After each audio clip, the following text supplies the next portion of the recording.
This is the night view of our lovely Broward County, Florida paradise, and I'm very proud of it, of course. I should be, well, of course, absolutely.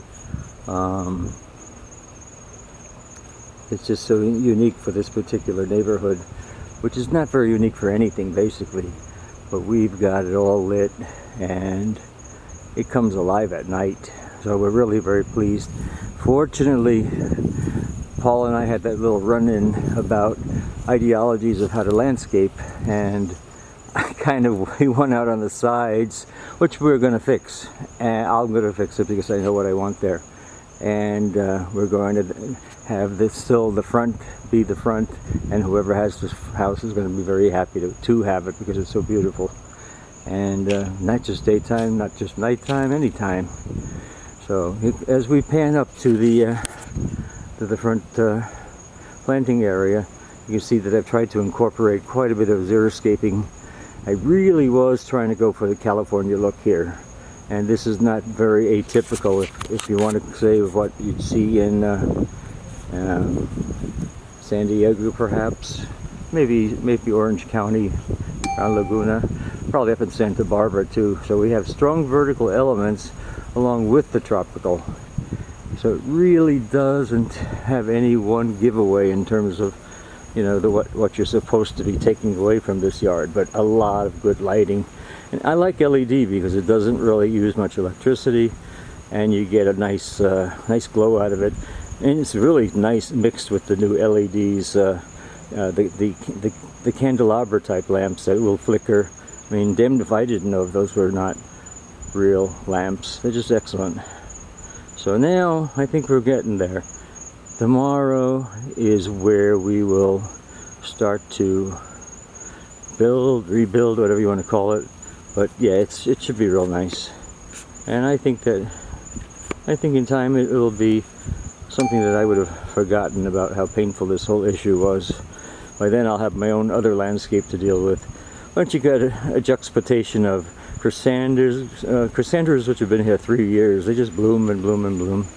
You got a euphorbia pencil cactus, you got a euphorbia candelabra cactus, you got plenty of bromeliads, you got crown of thorn, you got some alpinia shell gingers, you got a really lovely specimen of a ice cream bean, and that's something that a lot of people haven't had, but it lends itself to this area. We also have a Canary Island Robellini date cross. The palm is 30 years old and it just about made the roof of the house, so I'm really happy with that. And that's basically, we'll start again with, look at how the light hits that pencil cactus. It's just so beautiful here, absolutely so beautiful. So yeah, I think we're going to have a good response to this home by the new buyer. Hey, if they don't like it, I'll buy it back. For sure. For sure. And I've really got a good buy today, folks, on just standard single hibiscus, white, yellow, red, pink, and orange. And we'll show you those tomorrow. They were all about budding. Very, very good. See how nice is how at light. The light is just a very nice way of highlighting the new look here. And we successfully planted our Pelagiodoxa. How about that? Yes, we did. I'm keeping it watered so that it's not going to be unhappy, and I don't think it will be. I put some rooting hormone number 3. I just feel it might give it a little bit of a boost, because I do not know how those guys shoved it in the pot, and I mean shoved. So this will be a nice impact. But yeah, I mean, just so pretty at night. So many things are picked up by the light. It gives you a whole different atmosphere. And it's pretty quiet here too. You know, this is not a noisy neighborhood except during the day when you've got jerks with their souped up pickup trucks. And there you go. See, now in the flicker flame you can see exactly what I was talking about. It's a real nice look at night. So thank God we didn't cut. We did raise the things up the way we wanted to. There were a few things he didn't tackle yet because he was so miffed about my opinions, but I think this was one of those things that worked out great. And I love the LED color changing lights. I mean, I work with them quite a bit. You get a real different custom color with them. And it creates some nice, kind of South Beachy, if you will. But it just looks really good. I would recommend to any of you, just go into Amazon, look for LED color changing lights, and they will fix you up with them. The Robollinis are cooked way up there. They were way too low. And this is our last cleaning here. And of course then you come to the entrance. Very welcoming entrance. I mean, it screams South Beach for the most part. It really does. That was not the original intention, by the way, but it just seems to be working. And what could be better in South Florida with all the angularities? You see the way the moldings pick up the different colors.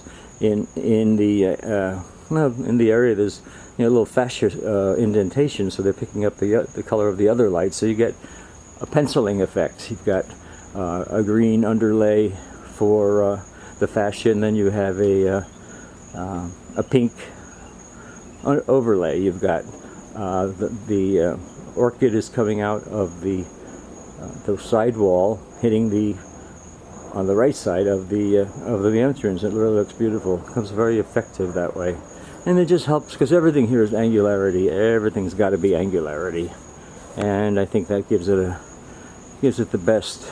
I don't know, the best uniqueness that this part of the country offers. So I'm kind of thrilled with the way things have turned out. We have Victor coming over on Monday to plant some auricas and some trinate arbicolas, and it looks like we've already got stuff coming up back from the roots, since they didn't cut any roots, which I'm kind of happy now. But that's the long and the short of it.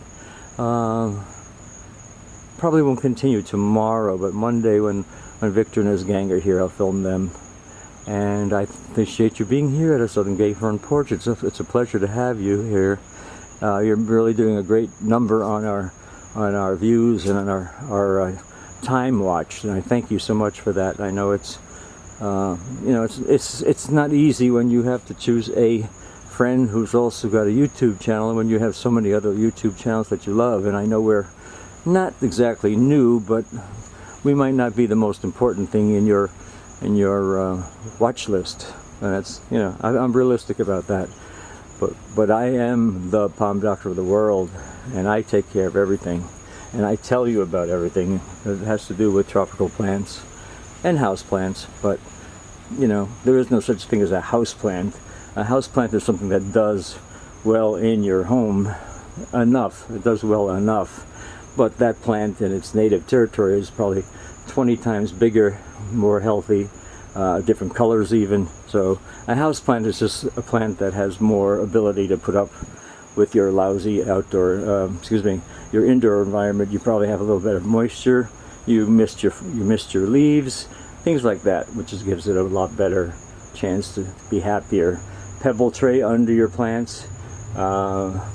Nice eastern sun window is excellent, and grow lights. I choose to do that. This is our disaster area, as you can see. But at night, the night's forgiving, as you always know it has been. But you can see the bareness. I salvaged the lights, make sure that we have something to build as our our new foundation in the new landscape. And you can see what we're left with. It's very stark. And yes, you'll probably say, well, gee, that doesn't look so bad. Well, it doesn't look so bad, but it is kind of bad. But thank goodness we still have some good bones here. We have a couple of royals, we have some areca, we have elephant apple, we have a coconut and an African oil palm to anchor all this in front of us with a sea grape, which you can't see right now. But I suspect that by next Friday, this will all be replanted, and we have some sprinkler repairs because the guys did puncture a few pipes, but the sprinkler's working. I re-aimed the lights. They're not doing too badly, actually. So I think we're going to be okay. It's just, this whole thing was a shocking experiment for me, and it just came at the wrong time, because when you move, there's so many other expenses, and I didn't think that If he did a $5,000 job and it was something that was not just a $5,000 job that everybody else charges, but something that was worth more, I definitely wanted to make sure that I put Paul as an icon in tree care and in landscaping, but it just didn't quite work out that way. Yes, oftentimes it doesn't, and I guess I was a little too forward for him.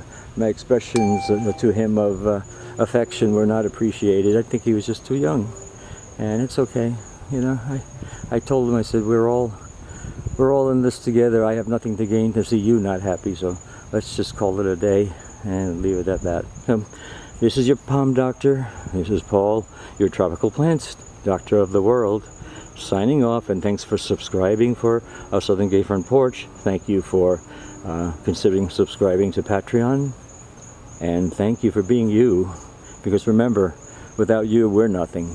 And remember, you love yourself. You have to love yourself better than you ever have before, because you are the only person who knows exactly how you feel. Your mate doesn't know. They could guess. They can see you maybe frowning. They can see you silent. They can see you agitated, but they don't really know why you are. And that's not unusual. We don't let people on very well, do we? We don't tell people exactly how we feel. And that's our problem. And it becomes everybody's problem, because then you don't have the opportunity to be the best couple that you can be, or throuple, or friend. I mean, it doesn't really matter. It's just the technique is to live each day like it is going to be among your last. Not saying that it is, but just enjoy it for that purpose. Stop planning so much about what's going to be 5 years down the road. It's not that big a deal. If it happens, fine. If it doesn't, you'll still have all these wonderful nights and days that preceded it. And I want you to remember that too. Love you guys. Love yourself. Take care now. Bye. Thank you.